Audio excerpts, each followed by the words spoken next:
Bolton Marathoners, 10Kers, volunteers, supporters, whoever you are watching this, you've obviously got some interest in the Bolton Marathon. And why wouldn't you have? It returns, the classic. It's back from the 1980s, a proper marathon in my hometown, maybe your hometown of Bolton. Can't wait.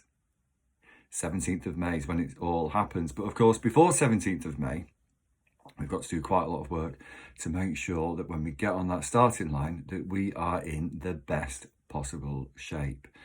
Now, I've talked before on the vlog about motivation and being motivated.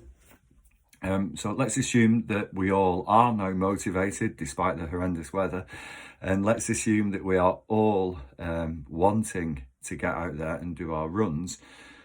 What should we be doing? Well, I've said before, I'm not an expert in running or coaching or anything like that. So I'm just going to talk a little bit about what I've been doing. I haven't really done that on the vlog before.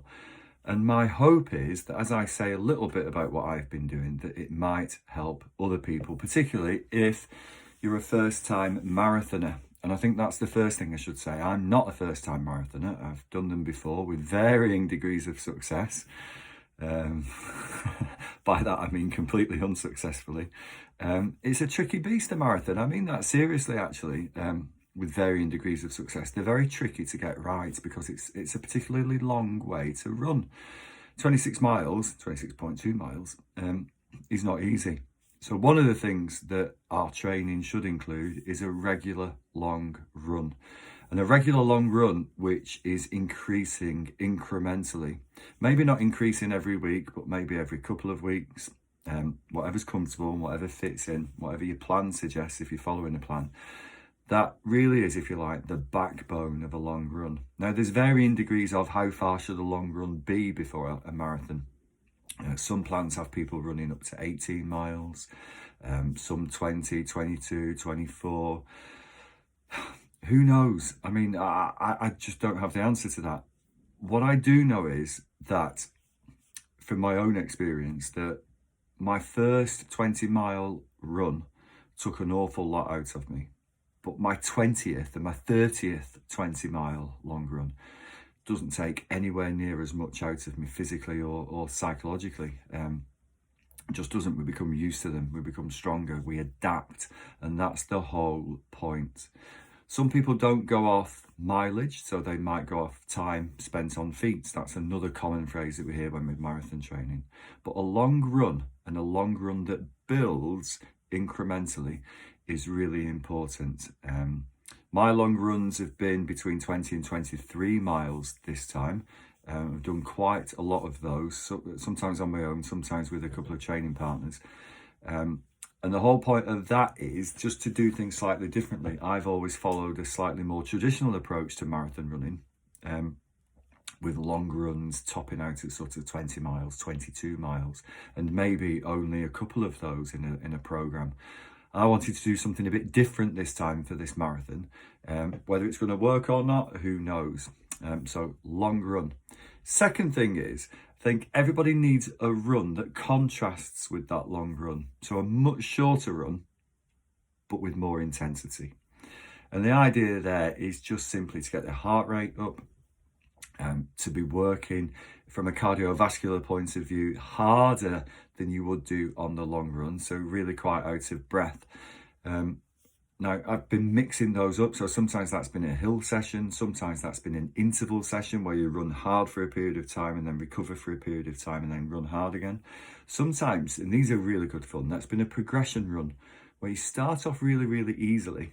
They're really good fun to do on a treadmill to break the monotony of treadmill running. And then you incrementally increase the speed with which you're running so that you can end where you're running really hard, quite hard. That's a contrast with the long run. It develops us in different ways. It develops different energy systems in different ways. And it's a really useful way of trying to build in some variety with your running.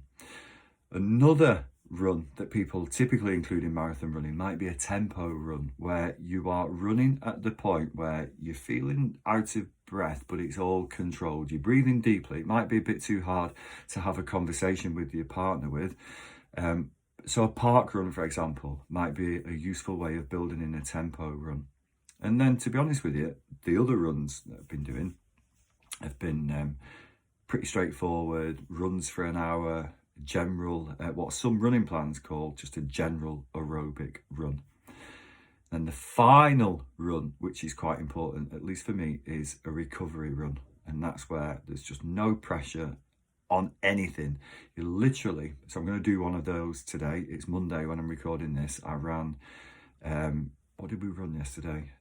23 miles yesterday morning. So my legs, they're not sore, but I can tell that I've been for a run. They're a little bit heavy. Training hard today would be completely the wrong thing to do. It would be totally counterproductive. So today's recovery run, which I'm going to do with the dog, I'm going to go up through the park, even though it's dark, round the houses and back again. Might be 3 or 4 miles with the dog, I don't know, 10 and a half, 11, maybe 11 and a half minute miling. It doesn't matter. What matters is that it's much, much slower than yesterday's long run. One of the big mistakes that people can fall into when they're doing any sort of training, whether it's marathon training or anything else, is making all of the runs sort of meet in the middle. You look at people's training and there's not much difference between a recovery run and a hard run. It just all sort of looks the same. And when it all starts looking the same from a pace point of view and from an intensity point of view, we don't really improve. Certainly don't improve at the rate in which we could. So that's what my training's looking like. But enough about that. What's yours looking like? Get involved. It's been superb. I know I keep saying this, but it really is fantastic to see people commenting. You can do that by commenting below on this video and saying what you've been up to, and by coming back to the Bolton Marathon Training and Support Facebook group. I really have to think about how to say that. The Bolton Marathon Training and Support Facebook group. And drop your Strava links in there, drop a photograph in there, drop a few lines in there, drop a video in there, for goodness sake. Share the journey. We want to be getting onto that start line already having shared part of this experience, because it is going to be an experience and it's going to be a positive experience. So share. There's also a Strava group that's been set up. You can join. It's just Bolton Marathon. You'll easily be able to find it if you use Strava. Keep sharing what you're doing. And the point about sharing what you're doing is so that we can just continue to inspire each other and to motivate each other and to share our ideas. There's lots of the questions I read and I think, I don't know. I don't have the answer.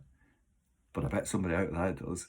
And that's what it's about. It's about sharing our experiences in what's going to be a fantastic day. Now, if you can't run, or if you're watching this and you're thinking a marathon's a step too far, there's lots of other ways you can get involved. There's obviously supporting. Brilliant. The more people we have out there lining the streets, supporting the local economy, fantastic. Cheering us on. We're all going to need it. There's a 10K event, equally challenging, just a different type of challenge. Just because it's shorter doesn't necessarily mean it's going to be any easier. The pain might be over sooner, but it might be more intense. You know you want to sign up. There's the 10K. And then, of course, there's volunteering. There's lots of ways you can get involved in that. Just check out the Facebook groups, check out the website. There's loads of links. Get involved. This marathon is going to be what we make of it.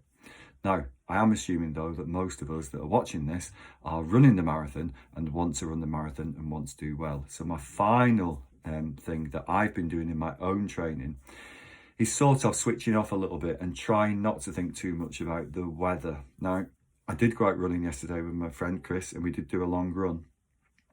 But the weather was awful, and it did actually get to me. I felt quite miserable for a lot of that run. It was really cold. I probably misjudged what I was wearing a little bit and wasn't quite as warm as I could have been. Doesn't matter. We've just got to stay focused on moving forward. And the marathon is superb because it's a great life lesson as well. It's a lesson about how by taking tiny steps towards a much bigger goal, we eventually get there. That's my vlog, my thoughts for, I think that's the 4th time I've done this, I think. Get involved. Said it all before. See you soon.